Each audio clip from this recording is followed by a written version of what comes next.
ask you about something else that actually relates to my own personal finance, which is I've got a friend who's an insurance salesman. Mhm. He's an insurance agent. He wants me to buy life insurance. He wants me, and then I haven't bought anything yet, and he shows me all these complicated plans about the life insurance and whole life insurance, and you can redeem it, and you get 80% at 20, and all this kind of stuff. And I'm thinking to myself, I should not use life insurance as an investment vehicle. This is what I'm thinking to myself. I shouldn't use it as a way of uh, what should be the protocol that determines whether or not a guy like me who gets a term insurance coverage that comes as a benefit with my job, I have to pay for it, but it's pretty standardized and pretty cheap.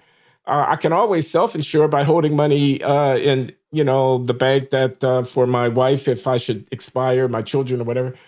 What are you saying? I know you must be saying something. I confess I haven't read every chapter of the book, Larry. I'm sorry, but life insurance, we buy car insurance to insure our car. If we total our car, we buy health insurance against our health. We buy life insurance to insure our labor income. When we're older and we have less labor income, we don't need life insurance.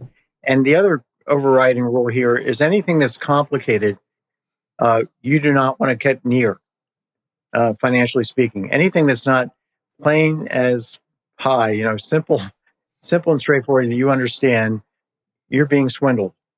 And even if it's your best friend, because your life insurance agent might be a lovely guy, he does not understand the product he's selling, I'm sure, because it's that complicated. I've seen these products. They've talked to me about it.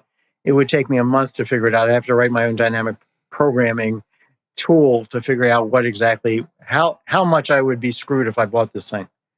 They have very subtle ways of screwing you. So if it's very simple term life insurance, then it's straightforward. If it's a simple annuity product, it's a single life policy or a joint survivor policy, it's one thing. But if it's a very complicated policy, stay away. I mean, I talk about, the government's involved in selling scammy products like reverse mortgages. The government's heavily involved in reverse mortgages to I think, scam the elderly into buying these things through the banking system to try and get to untrap their equity, because their baby boomers are coming into retirement with far too little money, with money for only like 3 years of spending in terms of their assets. And then they've got a house, and then the government is trying to help them out of their house in the form of, let's figure out a way where you can borrow against your house value, take out a good chunk of the equity.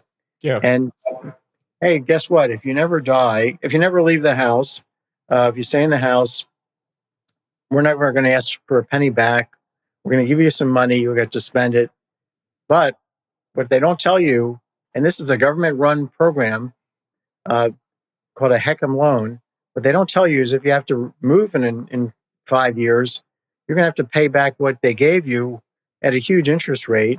Plus, there's like 15 different fees that they're going to charge interest on those that you have to repay. And then they're going to say, well, don't worry, we'll let you take out another one of these loans. But if you have to move several times, you will end up on the street. Basically, it's just terrible. You're saying that these reverse mortgage products that are being offered, I see them on television every night practically, are a scam, and you're breaking that down? I think they're a scam. I go through them in some detail in the book. And there are many other ways to deal with trapped equity than you lose 50 cents on the dollar. What I'm trying to get across in general in this book. Well, hold on a minute. Just let me be clear on this, Larry.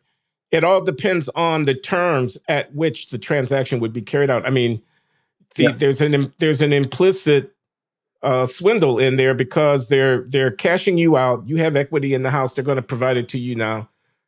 But they're doing it on terms that are inferior to what you might be able to get if you didn't do that. So that's the reason not to use it, right? Yeah, that's the reason. Yeah, and so one of the main themes of this book is there's so many ways to improve your living standard, to get more money safely without any risk whatsoever before you even start thinking about stocks versus bonds.